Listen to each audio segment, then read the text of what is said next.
हाल ही में मुंगावली और कोलारस इस उपचुनाव में कांग्रेस पार्टी ने अपनी राजनीतिक होली खेल ली है। लेकिन होली का अवसर एक ऐसा अवसर होता है जब राजनेता रंगों के साथ जनता के बीच दस्तक देते हैं।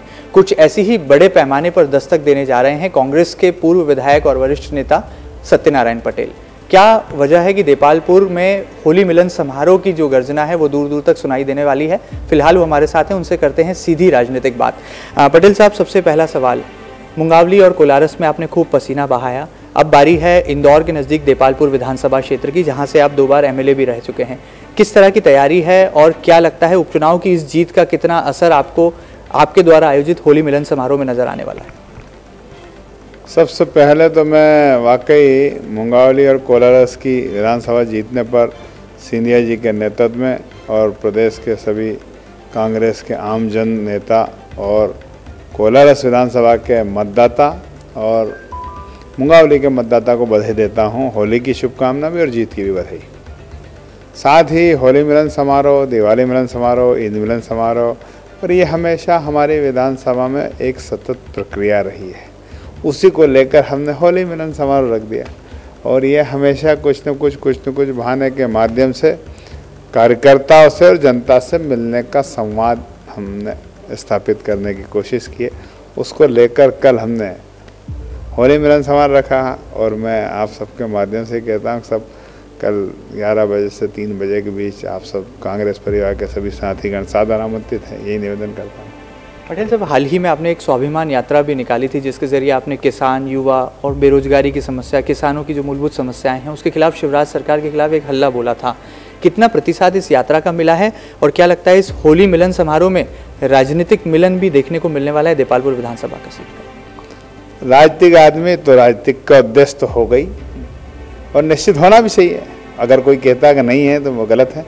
भाई राजनीतिक उद्देश्य भी है। और दूसरा, किसान स्वाभिमान यात्रा इसलिए निकाली कि आज किसानों का स्वाभिमान चिंता का विषय है। देश की सरकार और प्रदेश की सरकार से मध्य प्रदेश और देश का किसान भीख नहीं मांग रहा है।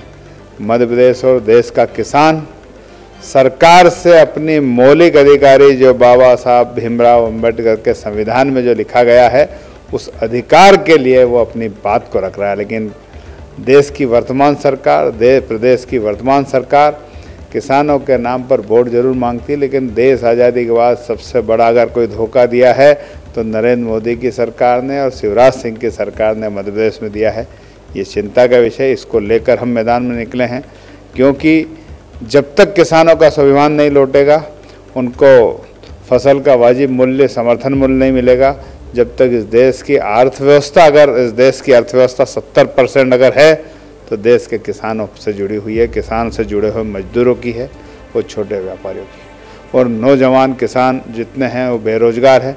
एक चिंता का विषय है। इसको लेकर हमने स्वाभिमान यात्रा निकाली है और उस स्वाभिमान यात्रा देपालपुर विधानसभा से भोपाल तक जाएगी, भोपाल से लेकर दिल्ली तक जाएगी और देश के और प्रदेश की सरकार कांग्रेस की बने, उनका दोनों का फिर से ये निर्णय हो, यही हमारा संकल्प है। पटेल साहब, पहले अटेर, फिर चित्रकूट और अब मुंगावली और कोलारस, ये 4 बड़ी जीत के बाद कांग्रेस का कितना आत्मविश्वास बढ़ा है मध्य प्रदेश विधानसभा चुनावों को लेकर? क्योंकि मिशन 2018 की घड़ी बेहद नज़दीक है और ऐसे में आपकी अगर कर्मभूमि की बात करें तो देपालपुर विधानसभा को लेकर क्या तैयारी है और कितना फ़ायदा आपको लगता है कि कांग्रेस पार्टी को एंटी इनकम्बेंसी फैक्टर का भी मध्य प्रदेश में होने वाले विधानसभा चुनाव में मिलेगा? देखो, मध्य प्रदेश में कांग्रेस की सरकार निश्चित बनना तय है और जिसका हमारे मालवा में कहावत है, शाल की मौत आ जाए तो गाँव किनारा आ जाता।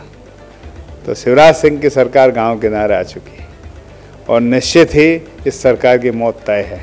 तो इसी को लेकर मध्य प्रदेश में फिर से किसानों की, गरीबों की, मजदूरों की कांग्रेस वाली सरकार स्थापित होगी और हमारे सभी प्रदेश और देश के वरिष्ठ नेताओं के नेतृत्व में होगी और अतिशीघ्र उसका 2018 में आगाज़ शुरुआत हो गई है। उसकी शुरुआत जो कि आपने बताया मुंगावली, कोलारस, अन्य जगह चित्रकूट और भी जो अन्य जगह से जो रिजल्ट आए हैं वो आपके हमारे सामने हैं। पटेल साहब, आपको लेकर बार बार ये कहा जाता है कि आप कभी शहर की राजनीति करते हैं, कभी ग्रामीण राजनीति करते हैं। आपका नाम न केवल देपालपुर विधानसभा को लेकर पुकारा जाता है, राजनीतिक गलियारों में चर्चाओं में रहता है, बल्कि इंदौर शहर की विधानसभा क्षेत्र क्रमांक 5 को लेकर भी आपका नाम जो है लगातार चर्चाओं में बना रहता है। आखिर इसके पीछे का क्या है रहस्य और क्या आप पर्दा उठाना चाहेंगे कि आप वाकई में देपालपुर की जनता की सेवा करेंगे या शहरी जनता की सेवा करना चाहेंगे? लोकसभा में मैंने प्रयास किया था कि मैं जिले और शहर की राजनीति करूं, और आज भी जिले और शहर की राजनीति कर रहा हूं। लेकिन कुल मिलाकर विधानसभा की अगर बात करेंगे तो मैं ग्रामीणों में किसानों के हित की और उनकी रक्षा के लिए पूरी लड़ाई लड़ेंगे और लड़ी है, और मैं इस बार देपालपुर विधानसभा से ही चुनाव लड़ूंगा। चलिए, अंतिम सवाल, इस बार की होली आपकी कैसी रही? कांग्रेस ने ज़रूर यहाँ पर जो है कोलारस और मुंगावली में जीत की होली खेली है, आपकी होली कैसी रही? और आने वाले समय चुनावी समय है, ऐसे में क्या तैयारी होगी और किस तरह से आप इस होली के रंगों के त्यौहार पर अपना एक खास संदेश देपालपुर विधानसभा की जनता तक पहुँचाना चाहेंगे? देखो, कुल मिला के बात यह है कि मैं होली की और रंग पंचमी की हार्दिक शुभकामना इंदौर जिले के मध्य प्रदेश के समस्त मतदाता और कांग्रेस परिवार को देना चाहता हूँ, बधाई देना चाहता हूँ। साथ ही हमेशा सेना को अगर हम कहें कि हमको युद्ध लड़ना है, तो राजनेता को कि हमें चुनाव लड़ना है, तो सेना और राजनेता दोनों ही अपने लिए तैयार होते हैं। तो जिस प्रकार हमारा कांग्रेस का कार्यकर्ता, हमारा कांग्रेस का नेता, कांग्रेस का वर्कर पूरी तरह से 2018 के मिशन में तैयार है और तैयारी जारी है।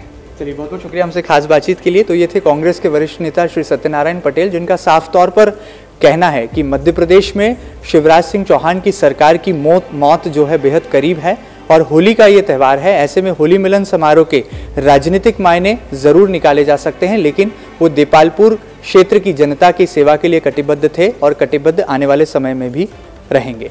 फिलहाल कैमरा पर्सन धर्मेंद्र यादव के साथ महेंद्र सिंह, MP न्यूज़, इंदौर।